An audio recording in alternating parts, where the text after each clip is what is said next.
This is a technological showcase set in the world of The Witcher 4. What you just saw and are going to see now is running on a standard PlayStation 5 at 60 FPS with ray tracing. So in the game, you'll be playing as Ciri, a professional monster slayer, a witcher. She explores the world and hunts down monsters for coin. The region we are in is called Kovir, and you'll get to explore it in a game. Right now, Ciri is investigating a monster, and after gathering new clues, she is heading back to a nearby village.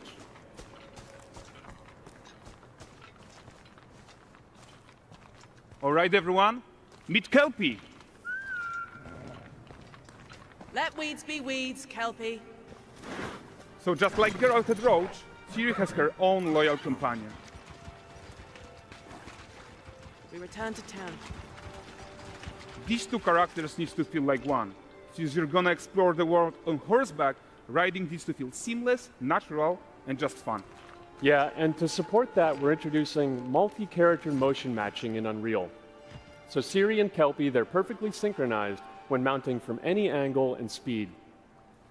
And we also support root motion movement on Kelpie, so controlling her feels realistic and grounded. And there are also some really nice improvements to our Unreal Chaos Flesh Solver and these machine-learned deformations. So you've got realistic muscles moving and stretching under Kelpie's skin without compromising the performance there.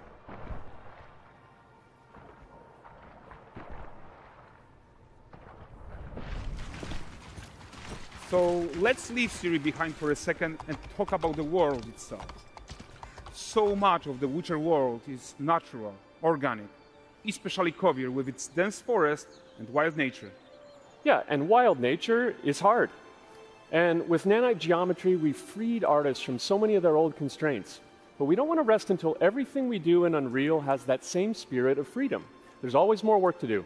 And foliage is a huge piece of that puzzle. So we are excited to introduce nanite foliage. And in order to achieve gorgeous foliage density everywhere, while still being memory efficient, fast to render, we believe that a new idea was needed. So instead of the same card approach we've been using for the past 20 years, artists should be free to take a nanite approach to foliage, modeling every single leaf and pine needle. And the old LOD tricks of the past, they needed a complete rethink.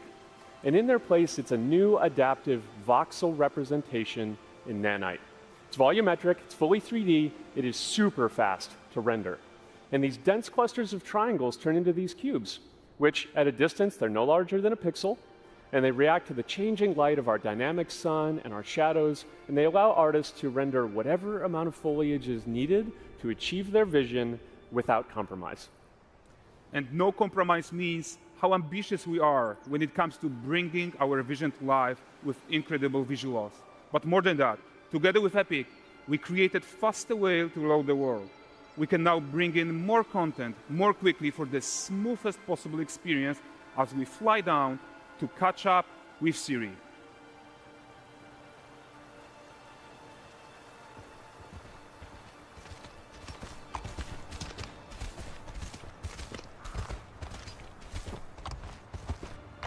Welcome to Valdrest.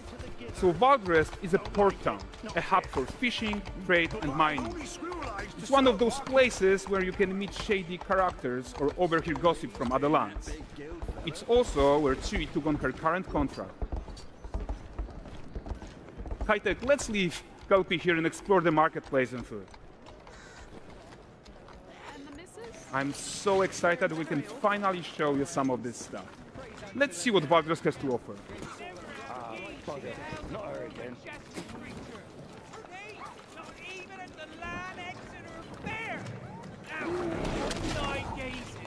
Present him with a fish.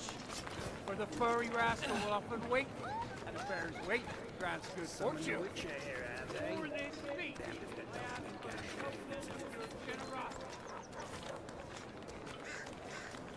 Pardon. Guys, notice how responsive the world is. Character actions directly affect what happens around you, sometimes even setting off chain reactions. Everything is working together.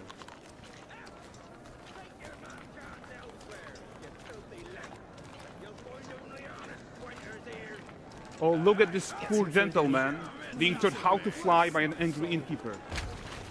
That's what happens when you cheat at Gwent. Last of it, is it?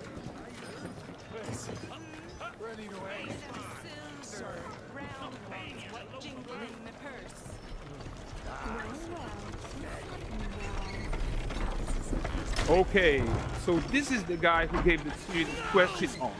Like you probably suspect, he has his own agenda in all of this. You're off your tits again, Wilfred. Get your ass up.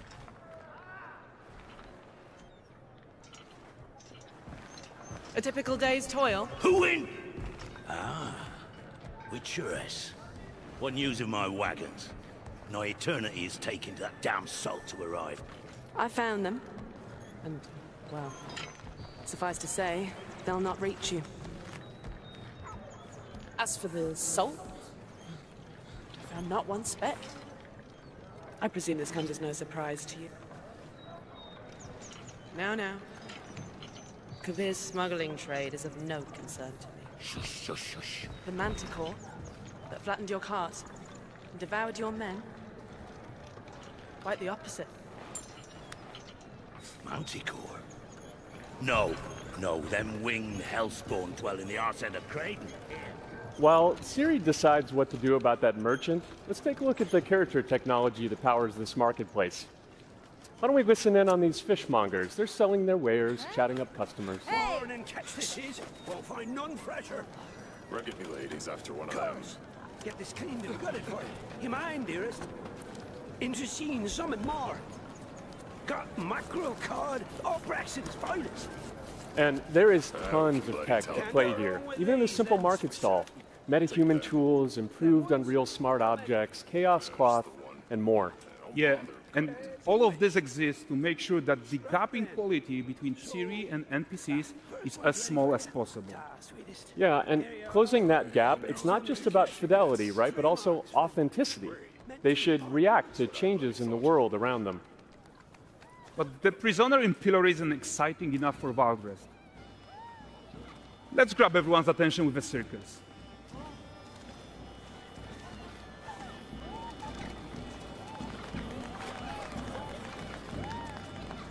But the great performance deserves a huge crowd though. Let's crank it up.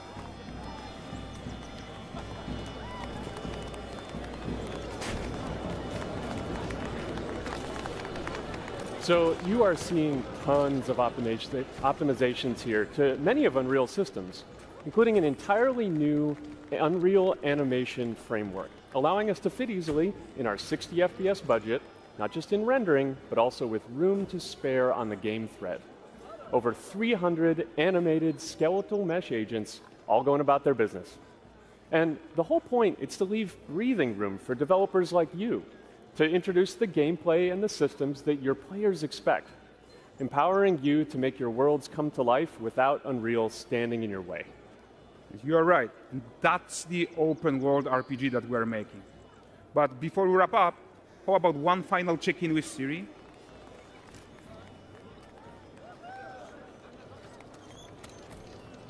We are making this game to be the most immersive and ambitious open world Witcher game ever. And we are making this a reality thanks to our work on Unreal with the team at Epic. I think what we are doing together is going to bring in a new generation of open world RPGs, and I'm so proud of what we accomplished so far. We are too. So we're almost done, but before we go, here's a small gift for all Witcher fans. A first look at Lanexeter.